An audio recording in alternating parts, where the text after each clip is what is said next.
എല്ലാ പ്രിയപ്പെട്ട cartoon പ്രേമികൾക്കും ഹക്കൂസ് cartoon അക്കാഡമിയുടെ പുതിയൊരു കാർട്ടൂൺ ഡെമോൺസ്ട്രേഷനിലേക്ക് സ്നേഹപൂർവ്വമായ സ്വാഗതം. നമ്മുടെ പത്രങ്ങളും മീഡിയകളും ഒക്കെ ഇപ്പം നിറഞ്ഞു നിൽക്കുന്ന ഒരു വാർത്ത ഈ കള്ളയോട്ടിനെ സംബന്ധിച്ചാണ്. അപ്പോൾ ഇപ്പം കള്ളയോട്ട് ചെയ്യാത്ത ഒരു രാഷ്ട്രീയ പാർട്ടിയും കേരളത്തിലെന്നല്ല ഇന്ത്യയിലും ഇല്ല. ഇനിയിപ്പോൾ ഇലക്ഷൻ കമ്മീഷൻ എന്തെല്ലാം രീതിയിലുള്ള മാർഗ്ഗങ്ങൾ കണ്ടുപിടിച്ചാലും അതിനെ വെല്ലുന്ന മാർഗം കണ്ടുപിടിച്ച് കള്ളവോട്ട് ചെയ്യാനുള്ള സകല സന്നാഹങ്ങളും ഉള്ളവരാണ് ഇവിടുത്തെ രാഷ്ട്രീയ പാർട്ടികൾ, പ്രത്യേകിച്ച് കേരളത്തിൽ ഭരിക്കുന്ന CPM. നമുക്കറിയാം, കണ്ണൂരൊക്കെ എത്രയോ കാലമായിട്ട്, എത്രയോ കൊല്ലമായിട്ട് നമ്മൾ കേൾക്കുന്നു കള്ളവോട്ടിൻ്റെ കാര്യങ്ങളും ഓരോ നൂതന സാങ്കേതിക വിദ്യ ഉപയോഗിച്ച് കള്ളവോട്ട് ചെയ്യുന്നതിൻ്റെ രീതികളുമൊക്കെ നമ്മൾ എത്രയോ മരിച്ച ആൾക്കാർ ക്യൂ നിന്നാണ് വോട്ട് ചെയ്യുന്നത്. അപ്പം ഈ നരകത്തിലെ അധിപനായ യമധർമ്മനെ പോലും വെട്ടിച്ചാണ് അവിടുന്ന് എണ്ണത്തോണി കിടക്കുന്ന ആത്മാക്കളെ കണ്ണൂരിൽ കൊണ്ടുവന്ന് വോട്ട് ചെയ്യുന്നത്. അപ്പോൾ അത് കണക്കാണ് നമുക്കറിയാം, മരിച്ചുപോയ ആൾക്കാർ വന്ന് വോട്ട് ചെയ്യുന്നത് അറിഞ്ഞ് അവരുടെ ബന്ധുക്കാർ, ഭാര്യയോ ഭർത്താവോ മക്കളോ ആളുകളൊക്കെ ഈ പോളിംഗ് ബൂത്തിൽ വന്ന് കാത്തു നിൽക്കുന്നതിൻ്റെ തമാശ കഥകൾ നമ്മൾ ഒരുപാട് കേട്ടിട്ടുള്ളതാണ്. പക്ഷേ ഇവരാരും കാണത്തില്ല, മരിച്ചവർ വന്ന് വോട്ട് ചെയ്തിട്ട് പോകും. ഇവരൊക്കെ ഇപ്പം ഭയങ്കര പുണ്യാളം ചമയാണ്. സുരേഷ് ഗോപി മാത്രമാണ് ചരിത്രത്തിൽ ആദ്യമായിട്ട് കള്ളവോട്ട് ചെയ്തിരിക്കുന്നതെന്നാണ് ഇവരെല്ലാവരും പറയുന്നത്, കോൺഗ്രസ് ആയാലും കമ്മ്യൂണിസ്റ്റ് ആയാലും. ഇന്നലെ കണ്ടില്ലേ ഒരു അന്തംകമ്മി സുരേഷ് ഗോപിയുടെ ഓഫീസിൻ്റെ സൈൻ ബോർഡ് കരിയോയിലൊഴിച്ച് മറയ്ക്കുന്നത്. കരിയോയിൽ ഇവരുടെ ഒരു വീക്ക്നെസ്സാണ്. നമ്മൾ ADBയുടെ ബോർഡിലും ADBയുടെ ഓഫീസിലും ADBയുടെ ആയിട്ട് ചർച്ചയ്ക്ക് വന്ന ഉദ്യോഗസ്ഥന്മാരെയൊക്കെ കരിയോയിലൊഴിച്ചാണ് ഇവർ. എന്നിട്ട് അതേ ADBയുടെ പുറകെ പൈസ വാങ്ങാനായിട്ട് നാണമില്ലാതെ ഉളുപ്പില്ലാതെ നടക്കുന്നവരുമാണ് ഇവർ. അതേ കണക്ക് തന്നെ ഒരു അന്തംകമ്മി സുരേഷ് ഗോപിയുടെ ഓഫീസിൻ്റെ സൈൻ ബോർഡ് കരിയോയിലൊഴിച്ച് മറച്ചിരിക്കുന്നു. പോലീസ് അയാളെ ഭയങ്കര പൊന്നു മോനെ വാടാ, നിൻ്റെ പൊക്കത്തിൽ കയറിയ നിൻ്റെ കൈയും കാലും ഒടിയത്തില്ല നീ എന്നും പറഞ്ഞ് സ്നേഹപൂർവ്വം അവരെ ഇറക്കിക്കൊണ്ടുവന്ന് വരുന്ന കഥ നമ്മൾ കണ്ടു. അത് കഴിഞ്ഞ് BJP പ്രവർത്തകരുടെ തല അടിച്ചു പൊളിക്കുന്ന രക്ഷാപ്രവർത്തനവും നമ്മൾ കണ്ടു. അപ്പോൾ ഇത് നമ്മൾ ചിന്തിക്കുമ്പോൾ നമുക്ക് ഈ കള്ളയോട്ടെന്ന് പറഞ്ഞ സംഭവം ജനാധിപത്യം ഉള്ളപ്പോൾ തൊട്ട് ഉണ്ട്. അതിൽ ഏറ്റവും കൂടുതൽ നമ്പർ 1 മുന്നിൽ നിൽക്കുന്നത് CPM ആണ് താനും. അത് കണ്ണൂരൊക്കെ ചില മണ്ഡലങ്ങളിൽ എതിർ സ്ഥാനാർത്ഥിക്ക് പോളിംഗ് ഏജൻറ്റ് പോലും ഇല്ല. അപ്പോൾ പോളിംഗ് ഏജൻറ്റായിട്ട് ഒരാൾ ഇരുന്ന് കഴിഞ്ഞാൽ അവനെ തട്ടും, അല്ലെങ്കിൽ നായ്ക്കുറണപ്പൊടി എറിയും. അങ്ങനെയുള്ള ജനാധിപത്യപരമായ നടപടികളാണ് അവരവിടെ കൈക്കൊള്ളുന്നത്. അപ്പോൾ അങ്ങനെ കാലങ്ങളോളം ഒരു പ്രദേശത്തെ മൊത്തം കള്ളവോട്ടിൻ്റെ കുത്തക പിടിച്ചിരിക്കുന്ന അവർ ഇപ്പോൾ സുരേഷ് ഗോപി കള്ളവോട്ട് ചെയ്തതാണ് ലോകത്തിലെ ആദ്യത്തെ സംഭവം എന്നാണ് ഇവർ അവകാശപ്പെടുന്നത്. അപ്പോൾ ഈ ആരെല്ലാം എന്തെല്ലാം ഈ ഇലക്ഷൻ കമ്മീഷൻ, ഇപ്പോൾ എനിക്ക് ഇത്തവണ ഇലക്ഷൻ കമ്മീഷൻ എൻ്റെ പേര് വോട്ടേഴ്സ് ലിസ്റ്റിൽ നിന്ന് വെട്ടിമാറ്റി. എന്താ കാരണമെന്ന് എനിക്ക് അറിഞ്ഞുകൂടാ. പക്ഷേ ഞാൻ പറഞ്ഞു വേണ്ട, എനിക്ക് വോട്ട് ചെയ്യണ്ട എന്ന് വെച്ചാൽ ബാക്കി പുണ്യാളന്മാരെല്ലാവരും ചെയ്യട്ടെ, നമ്മുടെ വോട്ട് കൊണ്ട് പ്രയോജനമില്ല, നമ്മൾ ഒരു പൗരനല്ല എന്ന് ഇലക്ഷൻ കമ്മീഷന് തോന്നുന്നെങ്കിൽ ഇലക്ഷൻ കമ്മീഷൻ എൻ്റെ പേര് വെട്ടട്ടെ.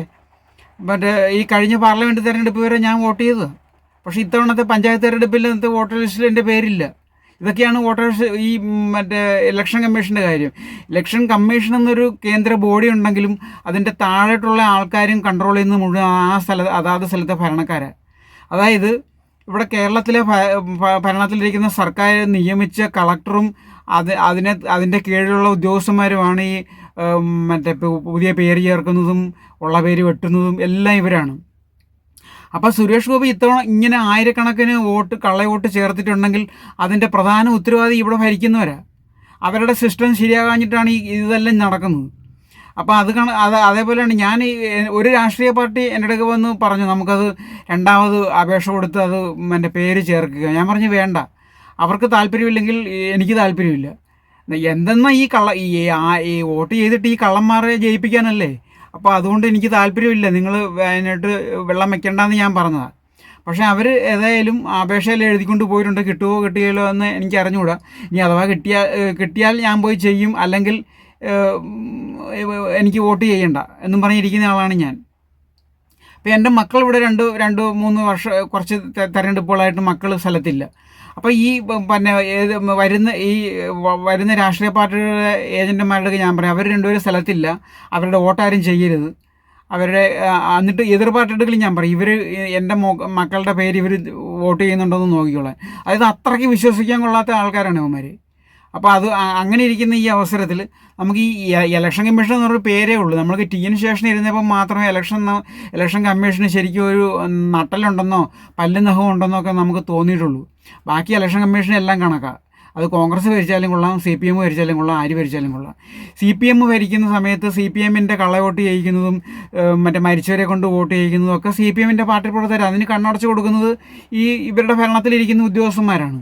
അപ്പോൾ ഇവർ ഈ സുരേഷ് ഗോപി മാത്രമേ കള്ളവോട്ട് ചെയ്തിട്ടുണ്ടെന്ന് പറഞ്ഞ് ഇവർ ഈ ഇളക്കിയിട്ട് കാര്യമൊന്നുമില്ല. അപ്പോൾ ഈ കള്ളവോട്ടിൻ്റെ ഈ മറിമായത്തെക്കുറിച്ചാണ് നമ്മൾക്ക് ഇന്നത്തെ ഈ കാർട്ടൂൺ. നമുക്ക് എല്ലാ മാന്യ പ്രേക്ഷകർക്കും ഇതിലൊക്കെ സ്നേഹപൂർവമായ സ്വാഗതം. എൻ്റെ കാർട്ടൂണിൻ്റെ റഫ് ഇതാണ്. ഇത് ഇലക്ഷൻ കമ്മീഷനാണ്, ഒരു നോക്കുകുത്തി. ഇലക്ഷൻ കമ്മീഷൻ നോക്കുകുത്തിയാണ്. കള്ളന്മാരിവിടെ വോട്ട് പിന്നെ കളവോട്ട് എണ്ണിത്തിട്ടപ്പെടുത്തുകയും കെട്ടിവാരിക്കൊണ്ട് പോവുകയൊക്കെയാണ്. അതായത് ആരെയും കുറ്റം പറഞ്ഞിട്ട് കാര്യമില്ല. എല്ലാ രാഷ്ട്രീയ പാർട്ടികളും ഇഷ്ടം പോലെ കള്ളവോട്ട് ചെയ്യുന്നുണ്ട്. നമ്മുടെ ജനാധിപത്യവും അല്ലെങ്കിൽ ഇലക്ഷൻ കമ്മീഷൻ എന്നൊക്കെ പറയുന്നത് വെറും നോക്കുകുത്തിയാണ്. ഇലക്ഷൻ കമ്മീഷൻ ഇലക്ഷൻ ആകുമ്പോഴത്തേക്കും കുറേ പരസ്യമൊക്കെ കൊടുത്ത് പുണ്യാളം ചമയുന്നതെന്നല്ലാണ്ട് അവരെ കൊണ്ടൊന്നും ഇതൊന്നും നേരെ നടത്താൻ അവരെ കൊണ്ട് പറ്റത്തില്ല. അവർക്ക് സ്വന്തമായിട്ട് ഫോഴ്സും ഇല്ല. ഫോഴ്സ് എന്ന് പറയുന്നത് അതാത് സ്ഥലത്ത് ഭരിക്കുന്ന ഒരു പാർട്ടിയുടെ ഫോഴ്സാണ്. അവർക്ക് അനുകൂലമായിട്ട് കാര്യങ്ങൾ നീക്കും. അതാണ് കണ്ടിരിക്കുന്നത്. ഇപ്പം നടക്കുന്നത് അത് തന്നെയാണ്.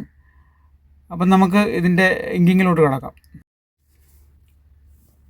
അപ്പം നമുക്ക് ഇലക്ഷൻ കമ്മീഷനെ തന്നെ ആദ്യം വരയ്ക്കാം.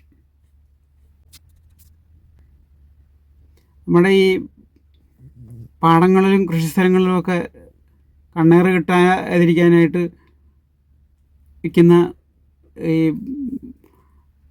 ഇത് കോലം ഉണ്ടല്ലോ, കോലം, അതിന് നോക്കുകുത്തി എന്നാണ് പറയുന്നത്. അപ്പോൾ ഇലക്ഷൻ കമ്മീഷൻ ശരിക്കും പറഞ്ഞാൽ ഈ ജനാധിപത്യ വ്യവസ്ഥയിലെ ഒരു നോക്കുകുത്തി മാത്രമാണ്. കള്ളവോട്ട് ചെയ്യേണ്ടവരും കൃത്രിമം ചെയ്യേണ്ടവരും ഒക്കെ ഇഷ്ടംപോലെ ചെയ്യും. അതിനിപ്പോൾ ഏത് യന്ത്രസജ്ജീകരണം കൊണ്ടുവന്നാലും എന്തൊക്കെ ചെയ്താലും ഇപ്പോൾ ഇലക്ഷൻ മെഷീന് വഴിയാണല്ലോ.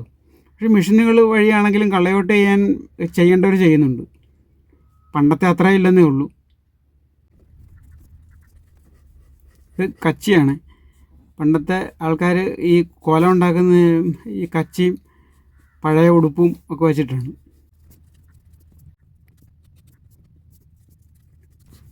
തൃശ്ശൂരിൽ സുരേഷ് ഗോപി ജയിച്ചത് പൂരം കലക്കിയാന്നാണ് ഇതുവരെയും ഈ ഇടപക്ഷക്കാരും കോൺഗ്രസും പറഞ്ഞുകൊണ്ട് നടന്നത്. പക്ഷെ ഇപ്പോൾ അതിൽ നിന്ന് മാറി. ഇപ്പം കള്ളവോട്ടെന്നായി. അതായത്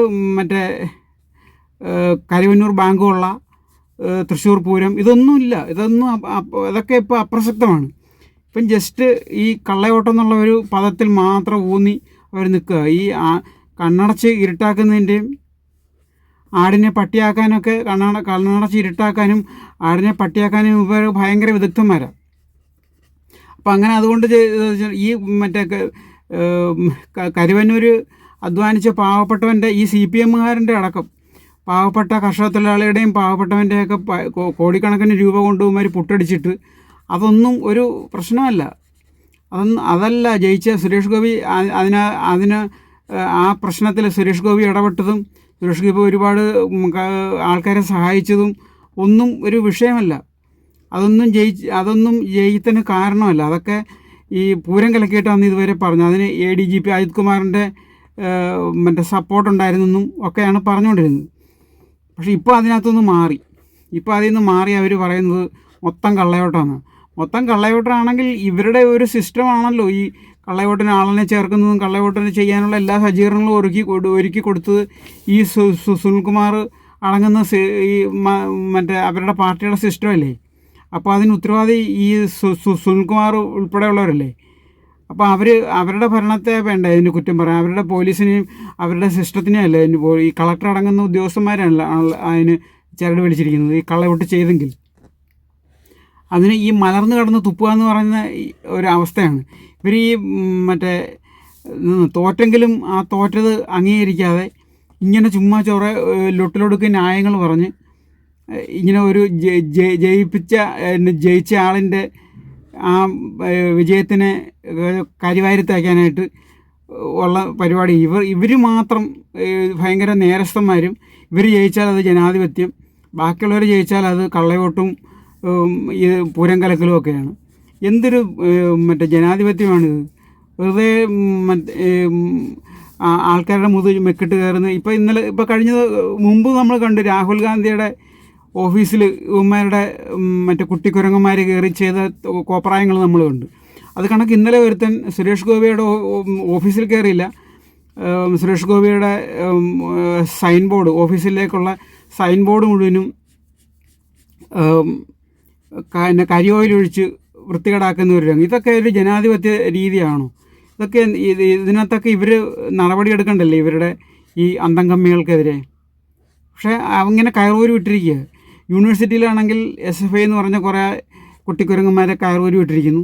പുറത്താണെങ്കിൽ ഈ CPI മറ്റേ CATU ആൾക്കാരെ കയറൂരി. ഇത് ഇലക്ഷൻ കമ്മീഷനാണ്. നമുക്ക് ഇവിടെ എഴുതാം.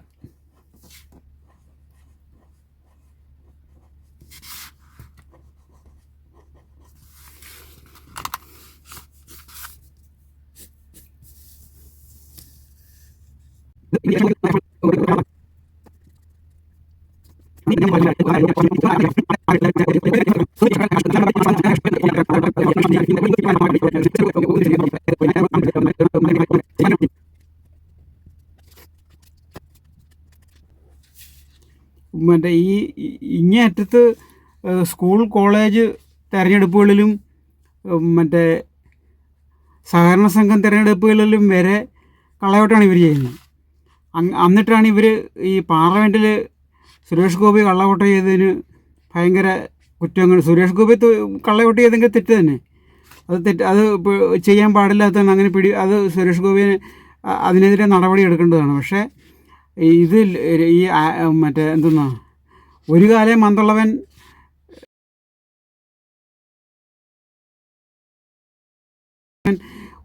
മന്തുള്ളവനെ കുറ്റം പറയുന്ന കണക്കാണ് ഈ CPMൻ്റെ കാര്യം.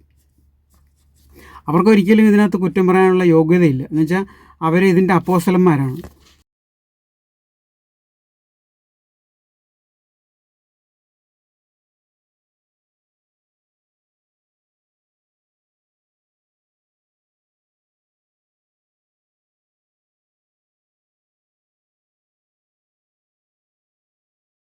ഇത് രാഷ്ട്രീയക്കാരാണ്.